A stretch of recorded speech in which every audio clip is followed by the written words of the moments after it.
Hey guys, today I'm going to record a little interlude episode, just basically to get my head around the game a bit more and to read some database descriptions. So if you've noticed, I've not got my face cam on just because this is a bit more chill here. And so yeah, I'm going to do just some keys and everything like that to help with my fighting, and also, like I say, read some codexes, some data.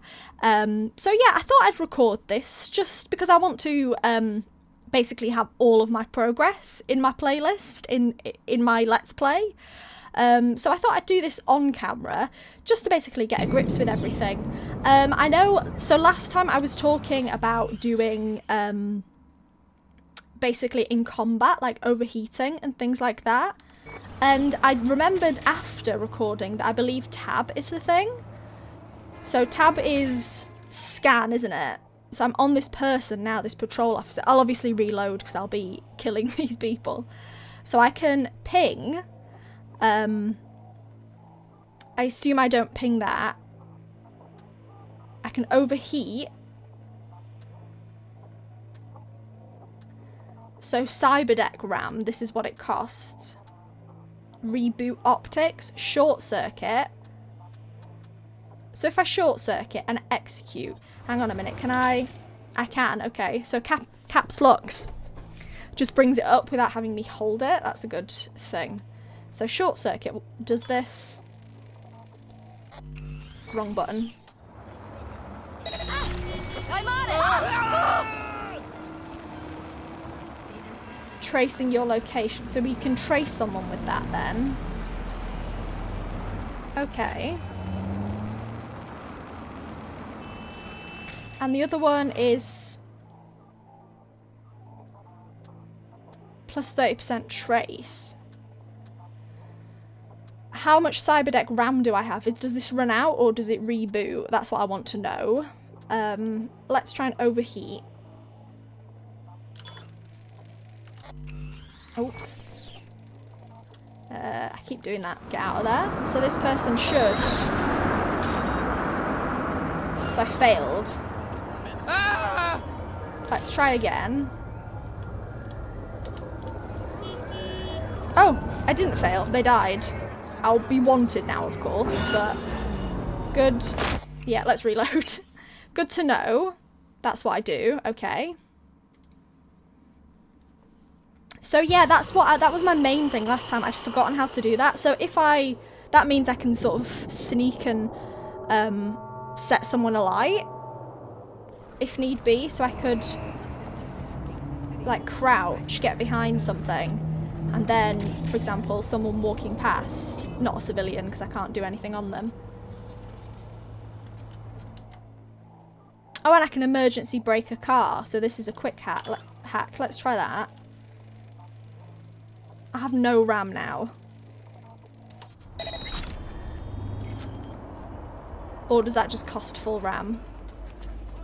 I assumed I did it on a parked car then. I hope that worked. Okay, so that's just a civilian, nothing to see there. Something to loot, I'll do that later. Just a civilian.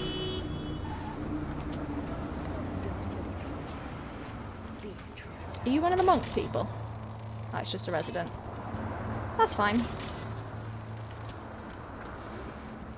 Okay. I kind of get that. Are you... I kind of want someone that's not a resident. Let's go find a... Maybe this person behind the stall? That's still just a civilian. We do anything else on the cars? Just emergency brake. So that costs 7. I can see that it's recharged, so I assume you can just use it. It just recharges when it can. I'm going to Google that actually. When does Cyberdeck recharge?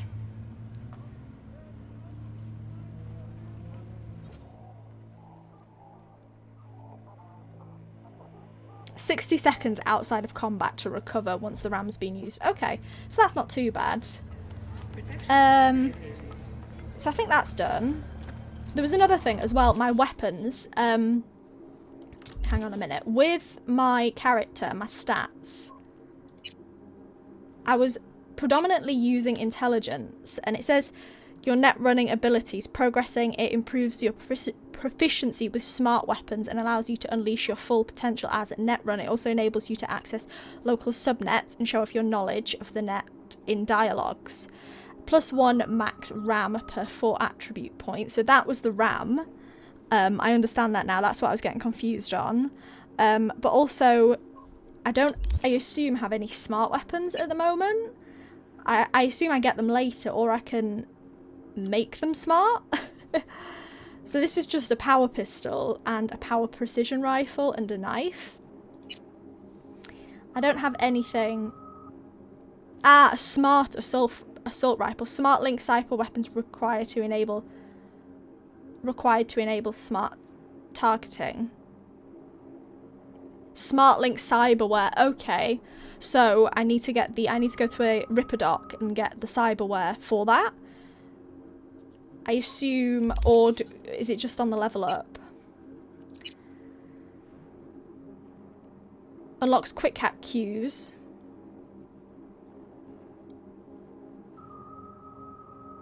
Plus 10% target for smart weapons. So this is like the bonuses for smart weapons, but I don't have any smart weapons yet, or I can't unlock them. So plus 60% quick hack damage against enemies affected by covert or control quick hacks. Does not increase damage for ultimate quick hacks. And then a max RAM. So I want to be quick hacking then. I kind of want to go to a...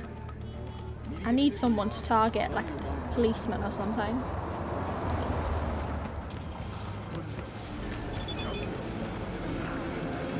Yeah, I'll read that in a sec.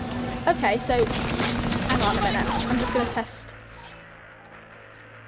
So sure, I don't have a quick hack in here. Okay, that makes sense. So these are just quick hacks in general. So I could overheat that person, get off it, and I'm going to die here. And then... Well, I died. I didn't realise I'd be getting into a fight then, but good to know. That's what I can do. And quick hacks are everything overall.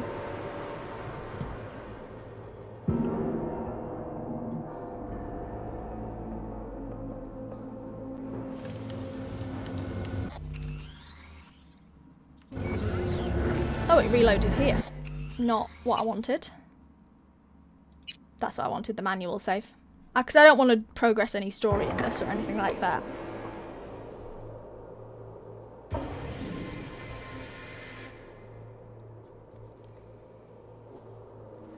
Cool, so we're back here. Yeah, so just emergency brake, and I keep pressing the wrong damn button. Intelligence is... unlocks quick hack queues, allowing 2 quick hacks on a single enemy. Queued quick hacks automatically upload in the order they are added. Plus 30% upload speed, so it happens quick. That would be really good to get. When uploaded through cameras, control quick hacks, covert quick hacks, and the distract enemies quick hacks have -1 RAM cost and more. Right, so I definitely want to be doing some more quick hacks. I think that's definitely a route I'm going to go down. Quick hacks and smart weapons, is that a good combination? I hope so. And then body. Slow health regen in combat, I do want to get that. Crit chance, weapon handling, barrel into enemies. I kind of want to sort of do body in terms of this and this, but yeah, my primary level is going to be intelligence, so that's good to know. I think we've sort of handled everything in here. We do have crafting to look at as well, but we don't have any components for that, or I am still sort of in the prologue, I was informed, so I will do more main quest before I tackle all of this. So this is a quick hack. Short circuit.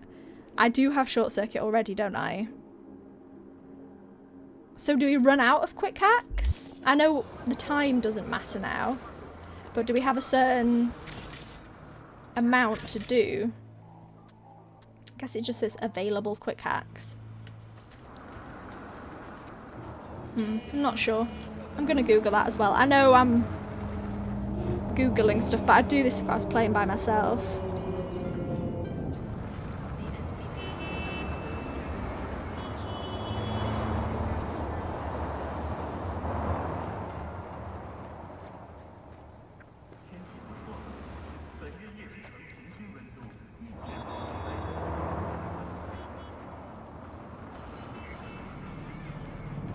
Depends on the cyber deck. It's a bit confusing. If someone's watching this, I might like a bit of clarification if it doesn't spoil anything. But yeah, that's done. That's all right. Inventory is pretty self-explanatory. This cyberware is what I need when might not want device. Allows you to perform quick hacks on enemies and devices while scanning. Okay, yeah, maybe that's what I am using, isn't it? Okay, that's fine. Like I said, we've got our cyberware, so we do need to visit a Ripper Doctor upgrade. That's fine, we'll do that at some point. We'll go to Lizzie's bar as well next time. So I think all that's left to do is do some reading, which I'm going to do. Yeah, cyberware, inventory, backpacks, just carry capacity. This is another thing, do I need to be keeping all this food? Do I need the food at any point? Because my stamina, I assume, regens outside of combat. And I'm on an easier difficulty.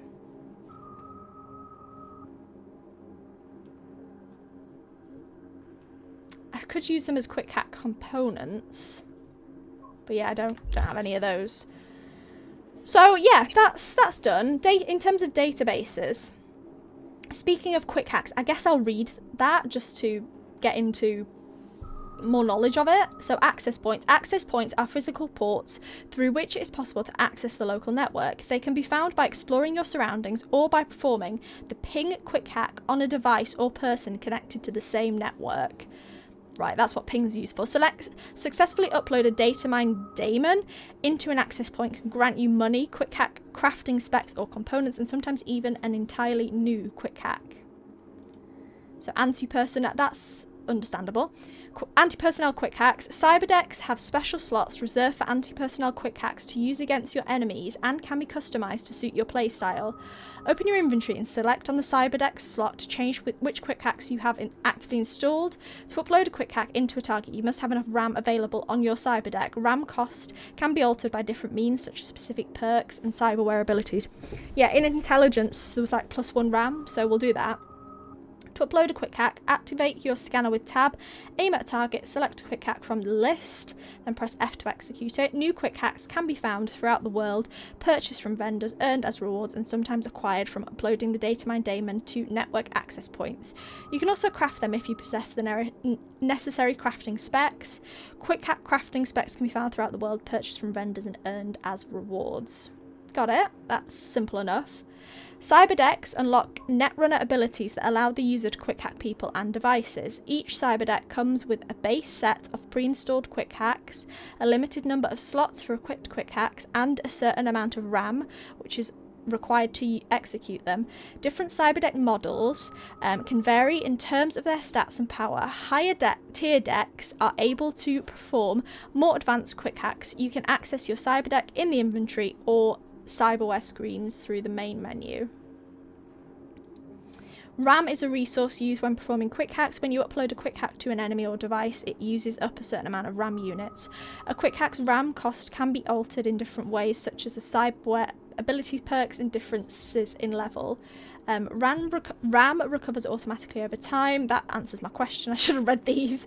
Your maximum RAM can be increased by a higher intelligence attribute, certain cyberware abilities and perks, as well as equipping a better cyberdeck. So that's what my intelligence is gonna help with.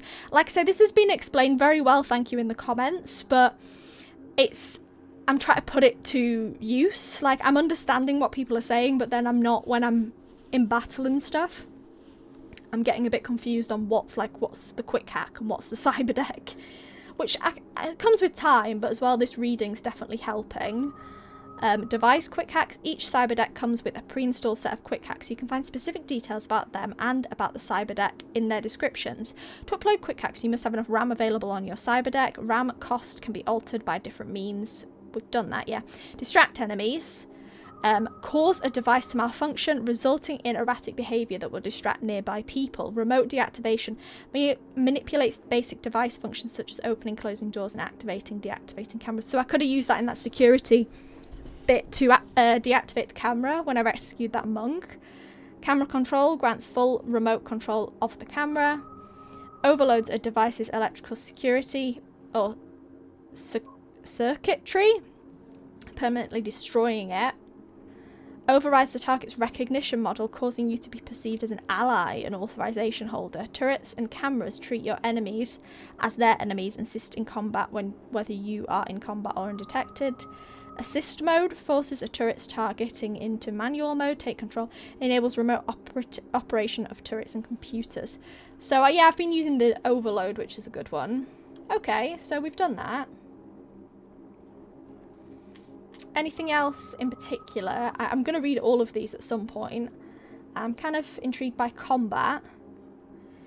Press Alt to draw the last weapon you used. Cycle through the active weapons. That's fine. Hold to charge. Release to attack. I haven't been holding. Counter attack. Defensive attack. Oh, bloody hell, this is a lot. You can have up to 3 equipped weapons available to quick access. Hold Alt to open the weapon menu. Navigate to your desired weapon with the access and press.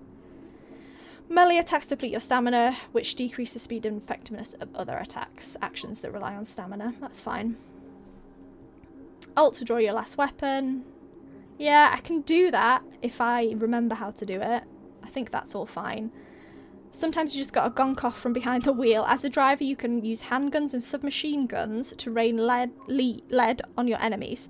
Enemies will be locked onto automatically to help you drive and shoot at the same time. That's fine, we did do that in the car in the first episode, I think. Don't hesitate to experiment with precise shots at certain spots. You can disable enemy vehicles and take them out of combat. You can also use your the vehicle itself as a weapon by ramming into your enemies. Just be warned that you and your vehicle will take damage as well. And keep an eye out for vehicles with built-in weaponry. These offer unique combat opportunities and can unleash a whole level of hurt on your foes. If you find vehicle combat too challenging, there are perks that can help. I've told that this is a bit of a waste, so I probably won't use vehicle combat that much, or the perks for it. You can also check your settings for additional ways to adjust the vehicle's combat experience to better suit your needs and playstyle. At some points of the story, as a passenger, it will be your job to make sure your driver stays alive enough to keep on driving. In these moments, you'll be able to use any ranged weapon from your inventory. That makes sense. Should we do stealth? An enemy is in a combat state if it is actively attacking its target or approaching its last known location. When an enemy cannot locate its target, it will fall back to an altered state and begin patrolling, that's the yellow bit, isn't it? The area to search for the threat, making it more difficult to sneak around them. If an enemy finds a body, they will remain in a permanent altered state. Okay. You can grapple enemies who haven't detected you by pressing F. You can still move while grappling an enemy and can choose to perform a lethal or non-lethal takedown. We've done this. The enemy will struggle to free themselves from your grip if you hold them too long. They will eventually break free. High-level enemies marked with the death sign will break free more quickly. Although some high-level enemies cannot be grappled, you can still perform takedowns on them while undetected. Using certain abilities and items, as well as cleverly using the environment to your advantage, will help you remain out of sight. Some bosses might require multiple takedowns to defeat. Enemies and security systems may notice and react to bodies you leave out in the open. Make sure to dump the bodies in appropriate hiding locations, a dumpster for example, or otherwise in areas that are not easily visible to enemies. We've done the dumping. Limited capacity, and once you've placed a body in one, it cannot be removed. All loot from dump bodies is automatically dropped to the ground in front of the container. Okay. Enemies patrolling an area follow a pattern that can be observed and used to your advantage. Some devices allow you to distract enemies and divert them from their path. An enemy who is distracted will have a white outline. Noises such as human footsteps or silent gunshots can also alert an enemy, who will then try to locate the source. Loud noises such as combat initiating shout or dying shout will make enemies enter an altered state or enter directly into combat. So will grenades work as a distraction? Maybe. Okay, so there is, like I say, a lot to read. We've read all these. Shall we do miscellaneous and then stop for right now, and then we'll do it next time? Like I say, this will just be small episodes in between, just to read up on stuff and get to know the world better. For now, we're just doing combat, but I plan to read exploration and story and characters. You can read collected shards by pressing G when the notification appears. They can also be found in the shards section of your journal. Some shards you find may contain data hidden behind encryption, preventing access from the authorities or nosy edge runners. Select the crack security option to begin decryption through breach protocol and upload the security breach daemon in order to access the hidden content. Okay. Bit confusing. Weapons, quickhacks, daemons, and some devices can inflict various long-term status effects on both you and your enemies. The duration of the status effects on enemies is displayed by their name. So bleeding, binding, burn, crippled, EMP, knockdown, poison, stun. That's fine. Makes sense again. We've done characters. I think we read all the characters up. Or if not, I read this in my own time, so we will leave... Yeah, we did read that. I leave that. Shall I do... Let's do items and then we will finish. The combat gadget quick slot allows you quick use of grenades and certain combat cyberware. That's fine. Combat gadgets can also be assigned in your inventory by selecting the combat gadget quick shot. Grenades do not disappear from your inventory when you use them. Instead, they use charges, which recharge automatically over time. The number of charges, the recharge rate, and other grenade effects can be upgraded with certain perks. When you acquire a higher tier of a grenade type you already possess, it will automatically replace the lower tier version in your inventory. You cannot possess multiple tiers for the same grenade at one time. That's fine. The consumable quick slot allows you to quickly and conveniently use health items. Press X to use them. So that's the healing kind of potion thing. Consumables can also be assigned in your inventory by selecting consumable quick slots. Food, drink and boosters can only be consumed from your inventory. To do so, hover over the item. Health items such as inhalers and injectors do not disappear from your inventory when you use them. Instead, they use charges. That's like the grenades. When you acquire... Regenerate stamina. Effects gained from consumables do not stack. A new effect will replace the current one. Good to know. You can craft and upgrade items from the crafting tab in the main menu. To craft an item, you need the crafting spec for it as well as the necessary components.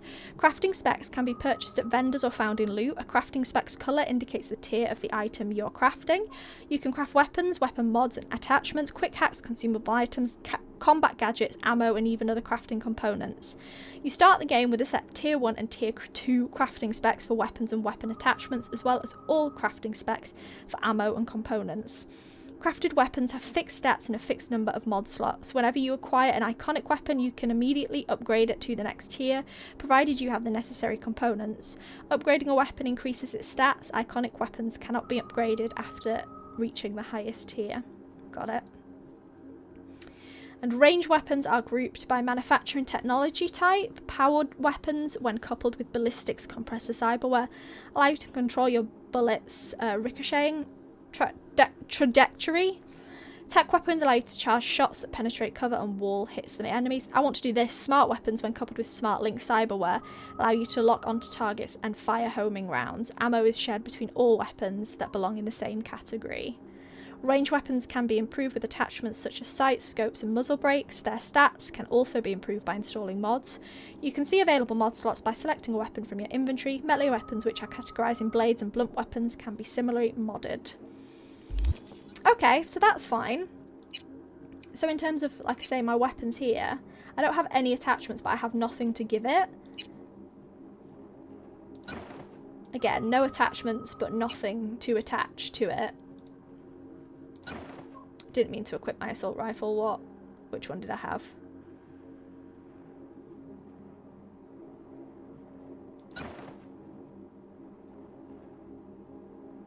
I'm guessing I can't use that smart assault rifle. I don't know. I'm not really sure. That's the only thing I'm confused about. That's all there. Grenades there. That's there. Cyberware's equipped. I think we're all fine. So like I say, it's been a little short. I'm just going to check if I can swap my weapon. Yeah. Pistol, the other thing. The other thing. So yeah, like I say, I'm not going to save the game because, like I say, I'll load where I am here.